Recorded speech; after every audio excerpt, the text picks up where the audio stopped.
Hello and welcome to Matters of Engagement, a podcast exploring the complex world of patient engagement and partnership. I'm Jennifer Johannesson. And I'm Emily Nicholas Angle. Well, this is the final episode of our first season of Matters of Engagement.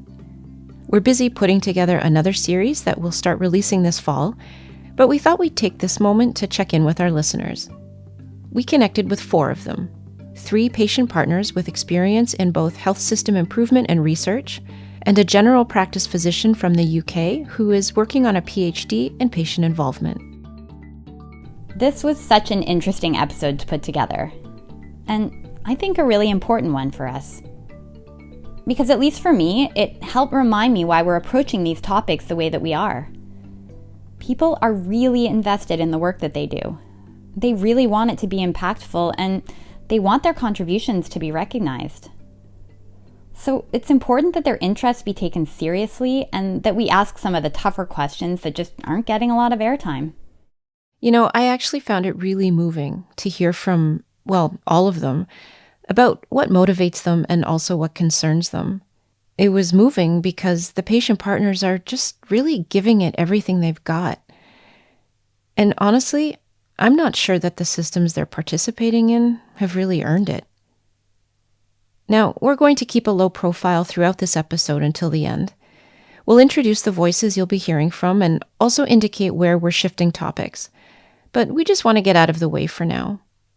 The main thing we ask is that right now you pause, pay close attention, because what you're about to hear is impressive and I think moving and definitely interesting, and maybe will help you see what's happening in patient partnership in a new light. You're going to hear introductions first from Lorraine, then Maureen, then Keith. All 3 are deeply experienced patient partners in many areas of healthcare. And we asked them, what brought you to patient partnership? I'm a diabetic, and I have been a diabetic, type 1 diabetic for 48 years. I was an educator, a school administrator, and I'm still called back to do that role. I was told initially by a doctor that I had a very poor chance of having normal, healthy children because of my diabetic background. And I went back to my GP, and she said, I think you need a new doctor. She has been somebody who really and truly has given me a quality of life that I was never believed was possible. I have 2 healthy children. When I retired from teaching, I wanted to really give back. I'm relying on the healthcare system. Like, I can never get away from that. I need them to survive. I need medication. If I don't take that medication, I would die in 3 days. So you're not as independent as you'd like to be. When you engage like that, it's very fulfilling. And you're taking a negative and you're turning it into a positive. To be honest, there's a lot of self-fulfillment in that work. I mean, I hope it's not just that. I really hope that I'm able to, do it for all of the other reasons too. But I would be dishonest if I didn't say that I get a lot out of it too. Well, I'm a sick guy, I guess. I mean, I've never, it's funny. It's funny when you're doing a resume and part of your sickness is a benefit, but I've always had issues, and I've been a busy guy. I've always, worked and family man, all that standard stuff. But I felt I needed to help if I could. If my poor health could be a benefit to anybody, hallelujah. And I thought, well, I'm going to start off helping. And it's, like I think most journeys, it was a slow process. I didn't understand what they needed me for at first. And then I got passionate about it, and it just took off. I mean, they started sending me all over the province. I have very little education. And being a patient partner, it's not required. It was just a passion, I think, kept me interested, kept me going. But it was my own poor health that, and I think every patient advisor or partner, we feel like we owe the system, I guess, maybe. If we can, if we get asked for help, we should help. It's just a human emotion. And so that's probably why I got involved. I wanted to give back for all the misery I caused the healthcare system. So that was Lorraine, Maureen, and Keith, sharing with us why they're involved as patient partners. Our conversations quickly turned to some of the topics we've discussed in the past season, and one of the more compelling episodes seemed to be compensation, featuring Zal Press and Don Richards. We wondered what parts of the discussion resonated with them, and, well, here's Maureen. Well, I was really intrigued by the compensation podcast. So that's a huge issue. And I've had some very negative experiences with compensation where I found out later that, the person in the room next to me or at the same meeting as me was getting paid and I wasn't because they had asked and I hadn't. And that, I have to say, that rocked me. Like, that was something that, was really difficult. The lack of transparency about it is the worst part of it. I've only had the discussion twice in all of the projects that I'm in and where I've raised it. And it's really difficult to have it. And I'm not shy and I'm experienced. And even with that, oh man, it just feels like it's a terrible feeling to have to bring it up. I only was able to do it with support from a researcher kind of thing. But what really intrigued me about the discussion was about Zal's comment about being faith-based and the charitable roots.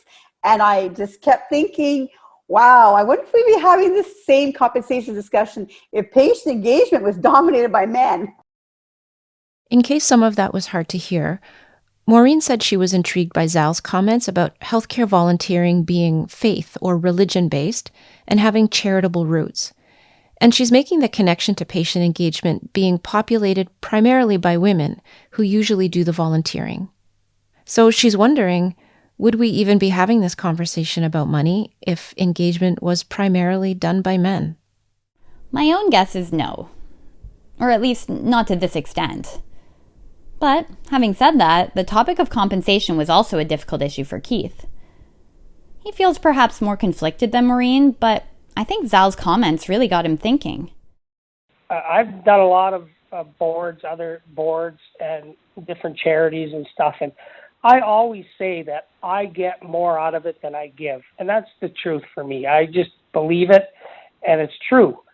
It was in that episode about how could we possibly ask money from a system? And, I think as a public, we're conditioned that the healthcare system's always broke and the hospital here is scraping every dollar to keep us healthy and there's never enough. So that always weighed on me, that how can I possibly say, I should be paid when we're sitting around trying to figure out how to get money for another MRI machine, that kind of stuff. So the average person would feel guilty about saying, I deserve to be paid. And, sometimes it would cost me money, even though my expenses were covered. I go to Toronto for 2-3 days sometimes.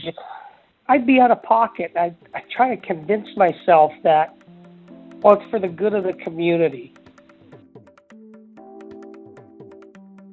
Keith told us a story about how he used to run into the Minister of Health at the time at some of the events or conferences at which he would have been invited not just to attend, but to perform a role as a moderator or as a speaker or a facilitator, often out of town, sometimes for multiple days.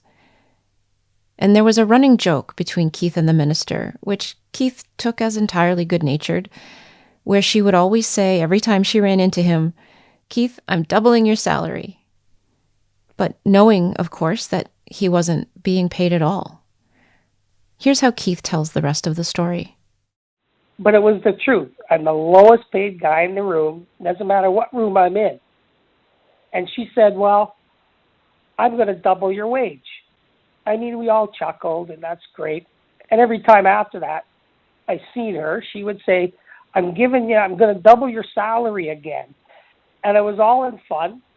But after a while, I thought, there's only so many pieces of artwork, $50 artwork that you can hang up at home, right? Every hospital would give me something and a hat and a shirt. I wish they wouldn't even have done that. That was somewhat of I won't call it an insult, but don't give me a hospital T-shirt and a hospital hat and a a $25 gym bag when I just spent 2 to 3 days presenting to your senior leadership and your board of directors. I would have rather just had a thank you. I've traveled probably 100 times, and I think one time I got $100, which was the best $100 I ever got. Like, for my work, it was showed that it's not a lot of money, but it was enough to make me say, wow, they appreciate what I do. And I don't know if even the thought crossed their mind to pay a patient advisor, even though I chaired the event. They may have been taking advantage of the whole philosophy about patient advisors. You know, they're just doing it to give back, and we can have this guy stay for 3 days and chair this event. It doesn't cost us a penny. So maybe there was a bad vibe on my side, I think. So does that change how you, like, can you imagine looking forward that you might broach the subject for the next opportunity? Well, it certainly crosses my mind now every time. I actually think that, and I don't travel as much as I used to, but when I do travel, I do the math, kind of. I look at the organization that has asked me to come, and now I'm very sensitive. It does cross my mind. Is this a job I should say something? Should I say, what are you going to give me? And it's hard to say those words. It's really difficult to spit those words out. What's in it for me? Because we're so used to I'm just happy to be helping out. I'm dying to say something here. Me too. But we'll wait until the end. Another topic that came up was evaluation. Maureen wants to see some evidence that engagement is effective, and she connects this with being accountable. We're asking people to give of their time. I'm coming from the rare disease world where people have very serious illnesses that have a heavy burden of caregiving and have to keep jobs because they need benefits. And we're asking them to get engaged. And if somehow we can't give them evidence that this engagement is making a difference, it's kind of Pollyannish to think that people are still going to really want to be involved. Middle class, white, educated women are dominating this.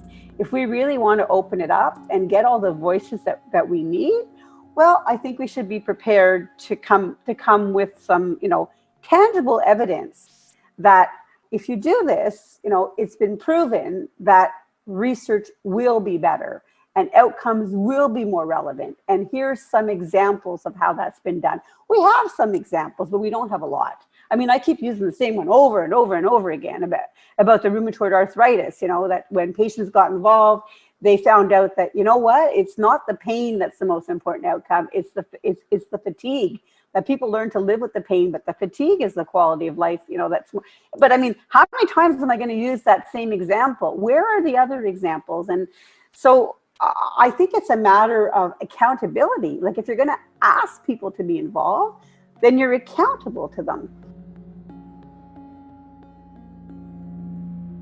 This is a good moment to introduce Jess. She's a primary care physician in the UK and is in the final stages of writing up her PhD, which looks at the use of patient participation groups in general practice. In the UK, general or primary care practices have around 8,000 or 9,000 patients, and every one of them is required to have a patient group advising the practice. And the only mandated requirement is that the group somehow be representative of the patient population for that practice. Now, Jess already had an interest in participatory research methodologies and found that this sort of involvement, the kind that falls under the umbrella of what they call PPI, or public and patient involvement, well, the implementation of it is pretty inconsistent and hard to evaluate. So her PhD is looking at how patients and GPs in the same practice can work together, and to see whether the work of these groups can be made more meaningful. Jess had similar comments to Maureen regarding lack of evidence. And the idea of these groups is that by involving patients, you will lead to more patient-centered services. But actually, when you look for actual evidence of whether that actually happens, it's very hard to find the evidence. So a lot of things that came up in your podcast at various points, like, why are we doing it? Is it because of moral obligations? Is it sort of like this holding the practices to account? Is there something about increasing competition, so patients kind of knowing more about the practices and being able to improve them like a governor so that the standards go up? Or is it about the whole patient feedback agenda, and if we collect feedback from patients, then services will magically improve? I'm interested in what the links for all of that is, and how, and whether actually it makes any difference, and how that would be. So some of the things that have come out of the PhD are interesting things about how you do involvement work with your own patients, when there are all sorts of things about how a doctor is supposed to behave, and hierarchy and power, and what patients can and can't say to doctors. Let's bring Lorraine back. She was the first patient partner we introduced. Lorraine spends a lot of time in the role of educator or trainer, and designs and teaches communication workshops that focus on what she calls the art of listening. For Lorraine, the patient partner's role is to be helpful, and it's less a question of power and more of a question of creating the right environment for collaboration, and for patient partners to become skilled at listening for where they can be most effective. I think that there's an awful lot of time spent on all the negative aspects of, well, I don't feel that my voice is being heard. I don't feel that this is happening. I don't feel that this group is representative enough. I don't, and I guess my emphasis is on what are the skill sets necessary to listen to the voice of each other and to work in a productive environment, and the building of trust.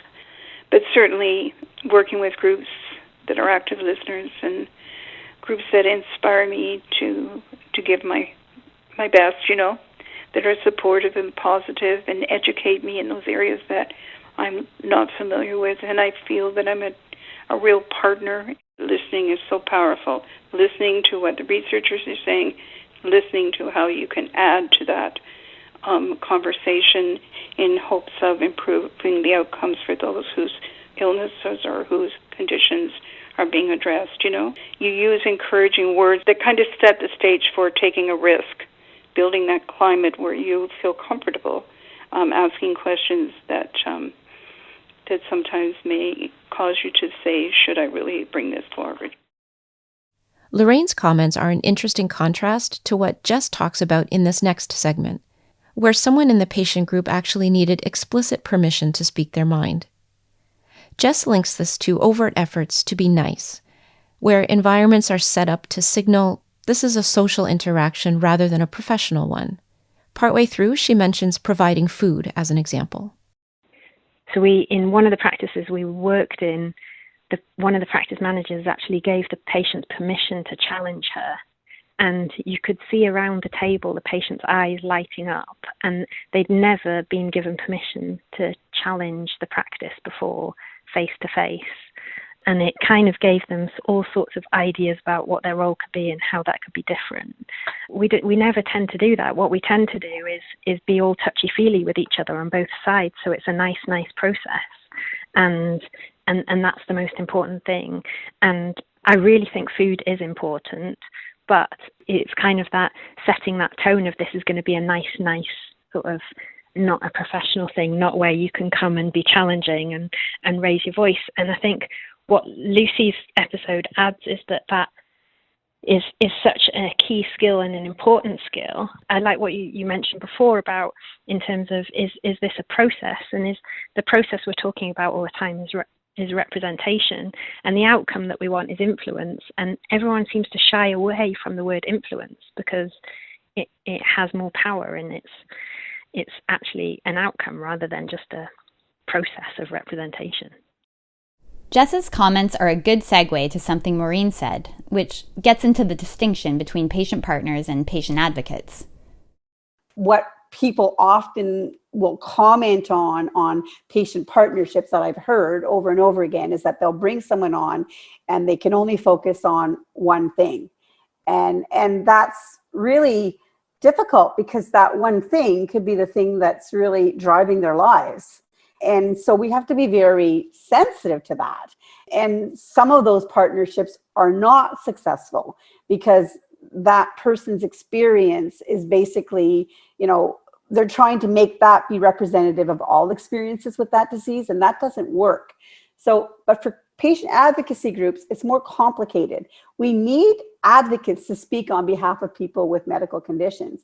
But ideally, they're surveying their members, they're making sure they're reaching out to diverse populations, and then they're representing them. We would not have advanced without those groups.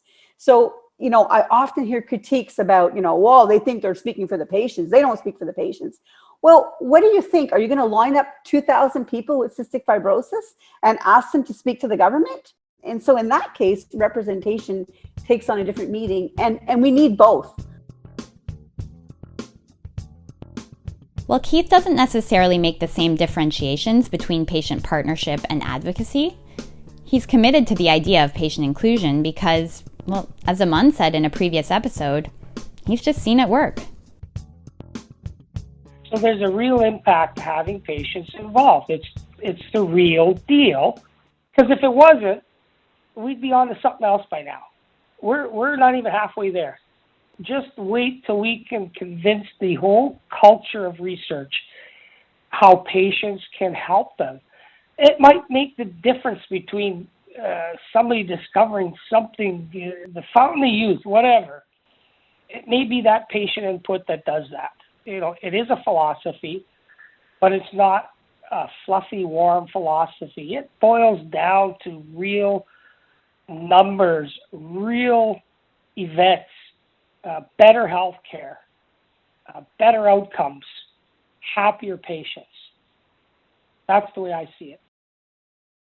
With the patient partners we spoke to, there's a lot of hope invested in the potential for system transformation.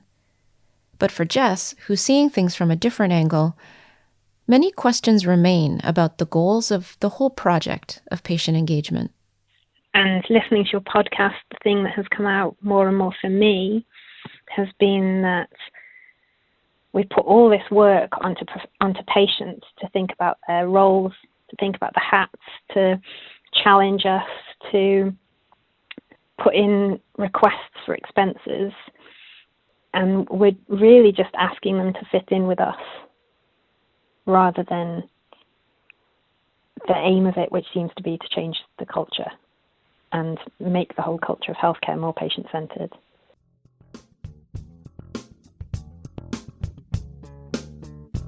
I've got lots going on in my life, like too much, but I just love this work. And, when we talk about I'm the lowest paid guy in the room, but the second part to that is it's the best job I ever had.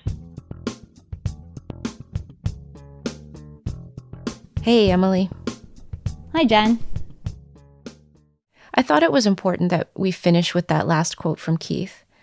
If nothing else, I'm wanting this episode to reveal just how much people are giving of themselves and their levels of trust and belief and optimism. On one hand, like I said at the beginning, I find it really moving and impressive. And on the other hand, it's deepened my desire to put pressure on the people and systems that have yet to account for how they're absorbing or utilizing these very heartfelt efforts. Me too. And I think this podcast series is a good start. The topics we're covering are ones that keep emerging as concerns for patient partners, or are raising concerns that people had a hard time putting words to, but that seem to capture some of their discomforts. Keith actually said that it was like we took his thoughts and expressed them directly, when he hadn't even formulated the words yet. He also said he thought he was the only one thinking about certain things, and it sounded almost like it was a relief to know that he wasn't alone. We heard that from a few people, which suggests that there just aren't enough platforms for this kind of discussion. I think in terms of getting people thinking, compensation was definitely a hot topic. And Lucy Costa's episode also had a big impact. That was the one about the Empowerment Council, or at least it was at first, but it became a commentary on how patient engagement is a threat to advocacy, which is a pretty challenging idea, but hard to ignore. So, Emily, for you, was there anything specific you learned or thought about after talking to some of our listeners? Yeah, there were a couple of things. First, I appreciated what Maureen said about accountability. That if you're going to ask people to give their time and energy to this, especially knowing just how valuable that time and energy is, then you owe it to them to provide evidence that what they're doing is worthwhile. Like Aman said in a previous episode, there's sometimes pushback on evaluation because it might imply that patient engagement doesn't work. Or maybe outcomes don't really matter to patient partners. I don't think that's true. I think evidence and impact matter very much. And it goes back to what Julia Abelson said, that patient partners want to know that what they're contributing is going to make a difference. And Marina's saying, yeah, show me. But there's another side to this too. As part of evaluation and accountability, it's equally important to show that engagement isn't also causing harm to those involved. Both Maureen and Keith told stories that someone could experience as quite devastating. And what recourse is there for people who experience harm? And what are the long-term effects to their relationship with the healthcare system? As someone who's been engaged in all sorts of different ways over the years, I certainly found there to be risks and consequences of being involved as a patient partner. Oh, I'm glad you mentioned harm. I want to go back to the story Keith told about the Minister of Health, joking around with him about doubling his salary. It's not funny. It's belittling and crass. Now, Keith is so good-natured and he shrugged it off, but it even got to him eventually. I personally found it deeply offensive. It reveals just how ingrained it is from the very top that engagement is seen as a volunteer and middle-class pursuit. You wouldn't make that joke to someone whose work is valued and who is underpaid. In what context is that appropriate? Now, Keith loves what he does and is, of course, free to make his own choices. He's done nothing wrong here, and I don't want to minimize any of his sense of personal fulfillment. But wow, this particular anecdote, I think, reveals something quite troubling about patient engagement and power and how the work is valued, especially by people in leadership. I felt the same. And I have one more thing to comment on, and it's kind of related to that story. It has to do with how we're collectively looking at patient engagement. Lorraine's ideas about not being negative and being supportive and teaching patient partners to be better listeners, I think this has become one of the standard operating procedures in patient engagement. Patient partners are trained and socialized to be ever more helpful and collaborative. But then thinking back to Jess, describing how the patients were delighted when they got explicit permission to challenge the physician and the practice, just made me wonder, do we know what patient engagement has really become? Is that what we want? Aman spoke confidently about inviting dissent and challenge, but we're not focused on developing patient partners who really know how to do this. Sometimes we don't even allow those who are seen as challenging through the door. When we're focused on feeling good, it creates a vision of what we want engagement to be. As it stands, I'm not sure that dissent and challenge fit into that vision. Well, I think there's a lot here that sets the stage for our next season. I guess we can't say too much yet, as we're still sorting some things out, but for this next round of episodes, we're going to look more closely at the notion of lived experience and how the idea of the professional patient partner is gaining momentum. And we're also working on a few fun ideas that I think listeners will enjoy. That's a wrap for Season 1. Onwards to Season 2. If you have any questions or comments, please get in touch through our website at mattersofengagement.com. This episode was written and produced by Jennifer Johannesson and Emily Nicholas Engel, with generous financial contribution from the Ontario Spore Support Unit, or OSU, which is jointly funded by the Government of Ontario and the Canadian Institutes of Health Research, or CIHR. The views and opinions expressed in this episode belong solely to the producers or their guests and are not to be considered endorsed by OSU, the Government of Ontario, or CIHR.